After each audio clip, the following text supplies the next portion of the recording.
السلام عليكم الغزالات ديالي، نتمنى تكونوا كلكم بخير وعلى خير ويلقاكم هذا الفيديو في تمام الصحه والعافيه ان شاء الله يا ربي. اليوم يا البنات جبت لكم واحد الوصفه غزاله للدراري الصغار. بالنسبه لهذا الجو هذا يعني كيمرضوا بزاف، اكثريه اللي عنده التربيه صغيره وعنده الوليدات صغار. الله يحفظهم لكم يا ربي. في هذا الجو هذا كيمرضوا بزاف بالكحه، يعني كنعياو ما ناخذ في السيروات في انتيبيوتيك، ولكن ما كتكون حتى شي فايده، واصلا ما مزيان ليهمش الدواء من الصغر ديالهم. يعني من الاحسن كنحاولوا نتفاداو جميع الانواع ديال الادويه. اليوم جبت لكم وصفه اللي غزاله وغادي تهنيكم بزاف ديال المشاكل انا كنديرها لوليداتي، وممكن ديروها العمر من 6 شهور، يعني من 6 شهور الفوق ديروها لوليداتكم، ما تخافوا من حتى شي حاجه، حيت انا كنديرها لولدي وهذه هي الوصفه المعتمده عندي، والحمد لله اللي كنلقى فيها واحد التحسن من اول استعمال. يعني من نهار الاول اللي كنستعمل هذه الوصفه كنلقى فيه الحمد لله واحد التحسن اللي كبير وفيها وصفات اللي طبيعيه 100% كما غادي تشوفوا معايا، ومكونات اللي جد بسيطه ومتواجدين في كل بيت. يعني ما غاديش تحتاجوا تمشيو تشريو شي حاجه من الزنقه او تحتاجوا تشريو شي مكونات اللي غاليين، يعني مكونات اللي جد بسيطه وكناكلوهم يوميا وكنستعملوهم يوميا في الحياه ديالنا كما كتشوفوا معايا. هاد الوصفه غادي تهنيكم بزاف ديال المشاكل اللي كيوقعوا فيهم وليداتنا، الله يحفظهم يا ربي. يعني كما قلت لكم كنعياو ما ناخذ لهم الادويه، ولكن في الاخير انا بعدا كنلتجئ في الاخير للوصفات الطبيعيه. بصراحه كنلتجئ في الاخير الوصفات الطبيعيه، حيت هي اللي كنلقى لها حل لهاد جميع لهاد المشاكل. وحاجه اخرى حتى وليداتي كنحاول نربي لهم المناعه بشي حاجه اللي طبيعيه 100% كما غادي تشوفوا معايا. المهم هنا غادي ندوز ان شاء الله المكونات. وبالنسبه لطريقه الاستعمال انا كنعطيها، يعني كنستعمل هذه الوصفه هذه او هاد الخلطه السحريه في نفس النهار، يعني ما كتخبيها ما حتى شي حاجه، يعني في نفس النهار كتستعملي هاد الوصفه وتعطيها لوليداتك. يلا تشوفوا معايا المكونات اللي غادي نحتاج. اول مكون اللي غادي نستعمل في هذه الوصفه هو الفرماج. يعني كناخذ هنا واحد الفرماجه مثلثه بدرهم. بالنسبه اللي عندها الجبن كيري ممكن تستعملوا يعني اي فرماج او اي انواع ديال الفرماج متواجدين عفوا عندكم كتستعملوهم. انا كناخذ هنا واحد الفرماجه غير وحده، حيت انا كنستعمل الكميه اللي غادي نعطيها للوليد او البنيه ديك الساعه. يعني ما خصكمش تخبيوها ولا تقولوا نديروها في قريعه، يعني غير هاد الكميه هي اللي غادي تعطيهم ديك الساعه صافي. الله يجعل البركه، ومن بعد عاوتاني ممكن تعاودوا ليهم. هنا كناخذ هنا الزيت البلديه، وكتعرفوا الزيت البلديه فيها فوائد اللي واخا نعيا ما نشرح لكم، فيها فوائد اكثريه لوليداتنا، يعني كتنفعهم بزاف للصحه ديالهم، الجسم ديالهم، اي حاجه الوليدات الصغار. الزيت البلديه شي حاجه اللي مهمه، حاولوا تعطيوها لهم لا في الوجبات ديالهم الاولى، لا في الوجبات ديالهم اللي زعما ملي يبداو ياكلوا. دائما الزيت البلديه دائما تكون عندك، او زيت الزيتون دائما تكون عندك، ما عمرها ما تخطاك.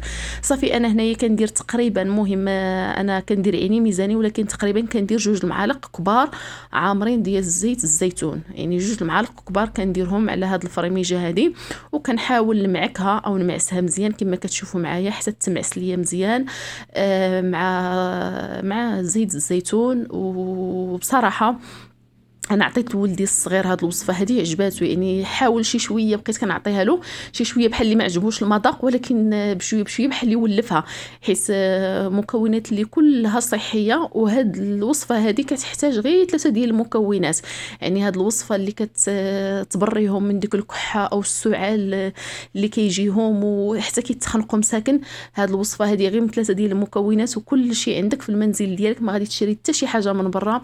وغير تبعي معايا لا فيديو، تبعي معايا الطريقه ديال الاستعمال اللي غادي نستعملوا فيها هاد الخلطه هذه باش نعطيوها لوليداتنا، وغادي تولي معتمده عندكم. ثالث مكون او المكون الاخير اللي غادي نستعمل هو الكمون. واحد النقطه هنا غادي نشرح بالنسبه للكمون، ما تشريوليش الكمون مطحون، يعني اللي كيتباع ما كتعرفيه واش منقي واش ما منقيش، واش الرومي واش البلدي. يعني من الاحسن يكون عندك الكمون حبوب، كتشري الكمون البلدي حبوب وكتنقي على يدك وكطحني الكميه اللي غادي تحتاجي. ما عمركم تطحنوا كميه كبيره، حيت كتمشي لها الرائحه ديالها وحتى الفوائد ديال الكمون كيمشيو ليها. يعني انا دائما كنطحن غير القياس اللي غادي نحتاج. انا هنايا غادي نستعمل واحد ملعقه صغيره ديال الكمون. كما كتشوفوا واحد الفوائد اللي كثيره كثيره كثيره في الكمون. اصلا انا غير وليداتي هكا الصغار كيشدهم مثلا شي زبير او كيشدهم شي حريق في الكرش ديالهم، راه كنعطيهم غير الحبوب ديال الكمون والحمد لله والله العظيم الا زعما بالتجربه الا كينوضوا بخير عليهم. يعني انا كنعطيكم هنا واحد المكونات اللي غادي يعطيو واحد النتيجه من اول استعمال، وغادي تشكروني عليها وغادي ترحموا لي الوالدين في لي كومونتير ان شاء الله الرحمن الرحيم. صافي هنا كنحاول نخلط العناصر او المكونات مزيان كما كتشوفوا معايا، يعني طريقه اللي سهله وبثلاثه ديال المكونات. وجدي دواء لوليداتك وحمي وليداتك من هاد الموجه هذه ديال هاد البرد هذه، حيت كان يوما نحضيو فيهم مساكن، كان يوما نراقبوهم، ولكن ضروري ضروري كيمرضوا. الله يشافيهم ويشفي جميع وليداتنا. وكتعرفوا مساكن الوليدات كيكونوا رطيطبين، يعني في ساعه كيشدهم الكحه، في ساعه كيضرب فيهم البرد. يعني واخا كنعياو ما نحضيو كنعياو ما نديروا بزاف ديال الحوايج، ولكن في الاخير ضروري كيضربهم. ولكن نحميوهم حنا عاوتاني بالوصفات الطبيعيه. راه عندي بزاف ديال الوصفات اللي مجربه على وليداتي، ضروري غادي نشاركهم معكم باش تعم الفائده على الجميع ان شاء الله. وبالنسبه للطريقه ديال استعمال هذه الوصفه او كيفاش غادي نعطيوها لوليداتنا، عادي كنقول لكم كما قلت لكم في الاول ديال الفيديو، هاد الوصفه هذه كنعطيوها لوليداتنا من 6 شهور الفوق. يعني ما تخافوا من حتى شي حاجه، ملي كيكونوا عندهم وليداتنا 6 شهور ممكن تعطيهم هاد الوصفه، يعني من 6 شهور ل 7 شهور، العام، العامين، يعني وانت غادا. حتى لوليداتنا اللي عندهم 5 سنين 6 سنين هاد الوصفه راه مهمه. غير يبدا فيهم هكا شويه د الكحه او السعله، عطيوهم هاد الوصفه وغادي تفكروني فيها ان شاء الله. صافي كتبقى تعطيوها لهم هكا بالمعلقه، يعني شويه بشويه. بالنسبه للدراري الصغار واخا ما يكملوها زعما كامله ماشي مشكل، المهم غير ياكلوا فيها غير النص صافي، ومن بعد كتلوحوها، يعني ما كتعاودوش تستعملوها. حتى الا بغيتو تستعملوها مره اخرى كتعاودوا المكونات، يعني داكشي خصو يكون طري كما كنقولوا. وكتعرفوا بان الفوائد ديال هاد المكونات جد مهمه على الجسم ديال الطفل ديالنا، وفيها واحد المكون اللي رائع رائع رائع رائع وكنستغناو عليه، هو الكمون. حيت الكمون فيه واحد المنافع اللي ما كان واخا نعيا ما نشرح لكم، ما غاديش نوصل لكم الفكره. اكثريه للدراري الصغار غير ملي كيكون فيهم مثلا شي حريق ولا شي حاجه، راه عطيوهم غير الكمون، عطيوهم غير شويه د الكمون هكا، غير ويس ديال الكمون مطحون في المعلقه وكيتحيد منهم سبحان الله العظيم داك لي غاز او داك الوجيع. هذه بالتجربه، وانا مسؤوله على الكلام ديالي حيت انا مطبقه على وليداتي.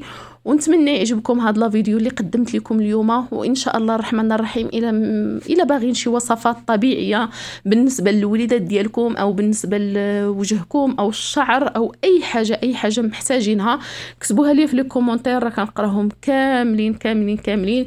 ونتمنى تدعموني وتوصلوا هذا الفيديو هذا الاعلى لايك ان شاء الله، حيت لي لايك ديالكم هما اللي كيزيدوا يحمسوني وكيزيدوا يعطوني واحد طاقة كبيرة باش نزيد بالوصفات القدام إن شاء الله.